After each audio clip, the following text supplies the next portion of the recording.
जय हिंद फ्रेंड्स। आज हम समझते हैं पावर शेयरिंग यानी कि अपनी जो ताकत है उसका विभाजन करना, यानी कि कुछ सरकार की जो ताकतें होती है उनको अलग अलग फॉर्म्स में डिवाइड कर देना ताकि लोगों की जो ज़रूरतें हैं वो पूरी हो जाएं।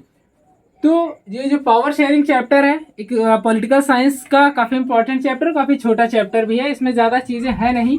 सबसे पहली चीज़ है इसमें case of Belgium and Sri Lanka. ठीक है, case of Belgium and Sri Lanka. लेकिन उसको जानने से पहले हम ये समझ लेते हैं कि पावर शेयरिंग जो है वो दो फॉर्म में डिवाइड की जाती है, एक हॉरिजेंटल एक वर्टिकल। हॉरिजेंटल में क्या होता है हमारे भैया, लेजिस्लेटिव, एग्जीक्यूटिव और जुडिशरी। लेजिस्लेटिव, एग्जीक्यूटिव और जुडिशरी, और इन तीनों के पास ही पावर सेम होती है। और जो दूसरा यानी वर्टिकली जो गवर्नमेंट बनाई जाती है उसके अंदर हमारी सेंट्रल, स्टेट और लोकल गवर्नमेंट काम करते हैं, यानी जिसे हम डिस्ट्रिक्ट गवर्नमेंट भी कहते हैं। तो पावर शेयरिंग के हॉरिजेंटल और वर्टिकल आप समझ गए होंगे। अब जो हमारा आता है case of Belgium and Sri Lanka.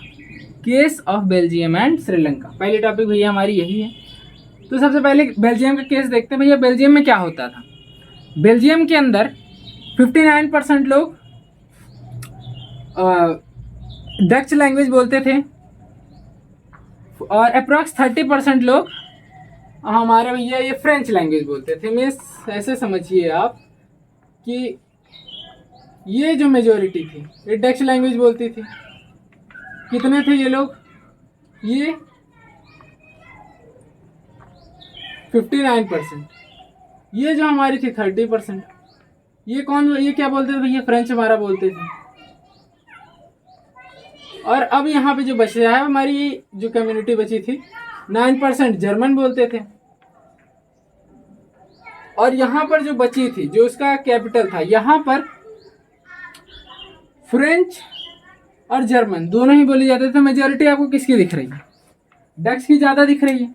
तो वहाँ पर क्या होता था कि जो डच लैंग्वेज बोलने वाले लोग थे उनको वहाँ की गवर्नमेंट सपोर्ट थोड़ा ज़्यादा करती थी। वहाँ के जो डच लैंग्वेज वाले लोग थे वो लोग समझते थे कि इस देश पर सिर्फ हमारा ही हक है, हम ही इस देश में ज़्यादा पावरफुल हैं, हम ही इस देश की शान है भैया, हम ही इस देश में सब कुछ है।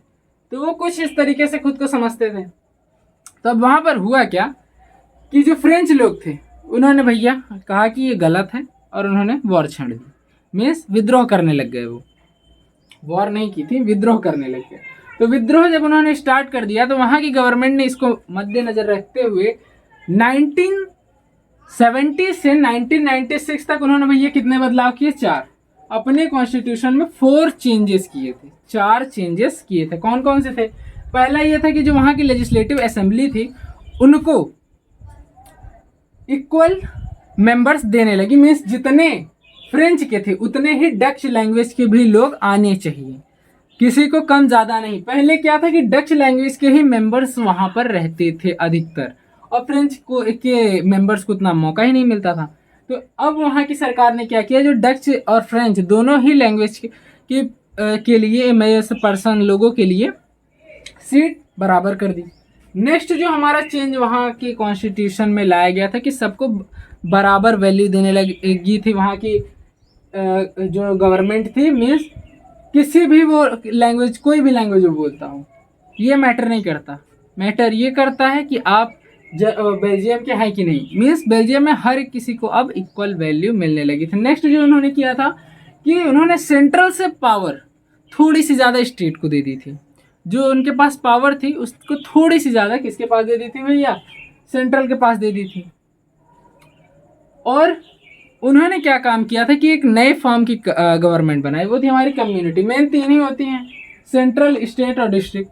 लेकिन उन्होंने एक और बनाई, कम्युनिटी, ताकि जो लोग बचे रहे हैं, जिनकी अलग से कम्युनिटी है, जिनकी डिमांड्स नहीं पूरी हो सकती हैं, उनकी डिमांड्स भी पूरी हो सके।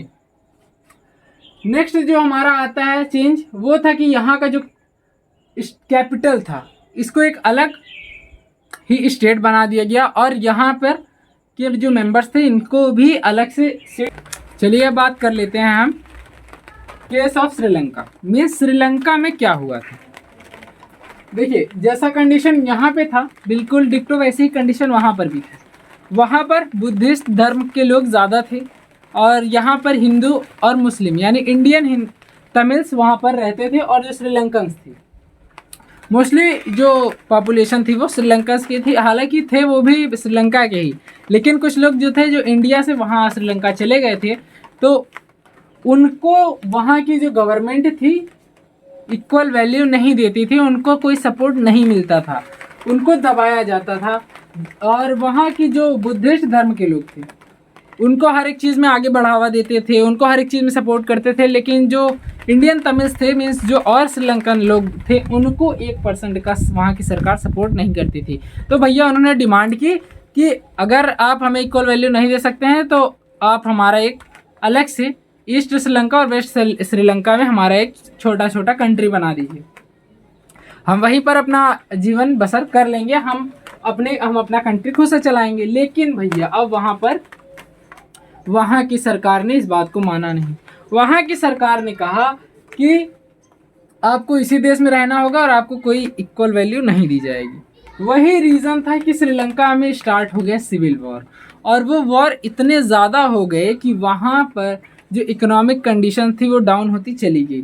इस सब चीज़ों को वहाँ की सरकार देखने के बावजूद इन सब चीज़ों को इग्नोर किया, और वहाँ की जो गवर्नमेंट थी उसने इन सब चीज़ों को इग्नोर किया। धीरे धीरे आज उस टाइम पे भी श्रीलंका कंडीशन देख लीजिए, और आज श्रीलंका इकोनॉमी में काफ़ी कम है, मीन्स बहुत ही ज़्यादा कम है।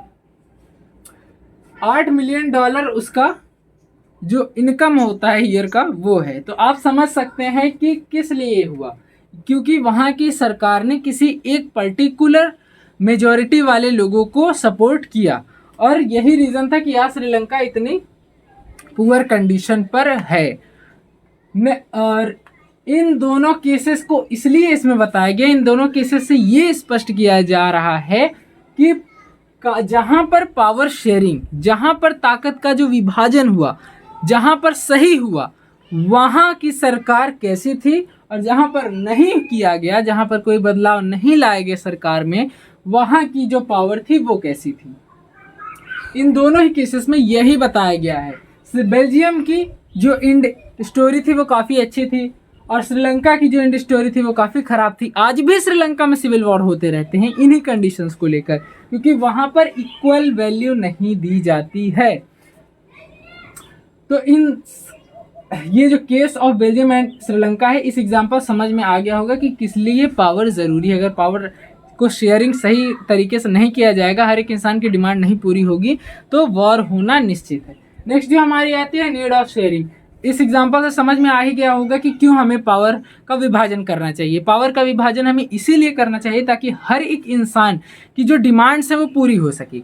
कोई भी इंसान ये ना कहे कि हमारी डिमांड्स पूरी नहीं हुई हैं।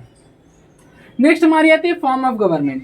अब भैया फॉर्म ऑफ गवर्नमेंट जैसा कि मैंने बताया था कि सेंट्रल, स्टेट और डिस्ट्रिक्ट। सेंट्रल मेन लेवल पर काम करती है, ऑल ओवर कंट्री को देखने का इसका काम है। अब भैया जो सेंट्रल गवर्नमेंट है वो हर एक जगह जाकर तो नहीं देखेगी ना, भले ही ये ऑल ओवर कंट्री पर ये रूल करती हो, लेकिन ये हर एक इंसान से जाके ये तो नहीं कह सकती, हर एक इंसान की समस्या नहीं सुन सकती ना, क्योंकि ये नेशनल लेवल पर है। इसको नेशनल लेवल की प्रॉब्लम्स ये सॉल्व करेगी। इसके पास इतना टाइम नहीं होगा कि हर एक इंसान की प्रॉब्लम सुने। इसीलिए जो अपनी पावर है, जो अपनी ताकत है, उसे वो बांटता है किसमें, स्टेट में। अब जो स्टेट है वो ऑल ओवर स्टेट को देखेगा, वो लोगों की डिमांड सुनेगा, लेकिन हर एक इंसान की नहीं सुन सकता है।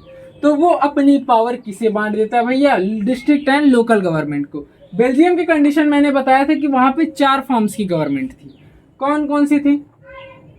Central, state, district and community government वहाँ पर थी। लेकिन हमारे इंडिया में कोई कम्युनिटी गवर्नमेंट नहीं है, क्योंकि हमारे यहाँ सेंट्रल, डिस्ट्रिक्ट और लोकल गवर्नमेंट से सारे काम हो जाते हैं, लोगों की डिमांड्स पूरी हो जाती हैं। और अगर इन दैट फ्यूचर अभी ज़रूरत पड़ी तो इसके आगे भी जो गवर्नमेंट है वो फॉर्म हो सकती है।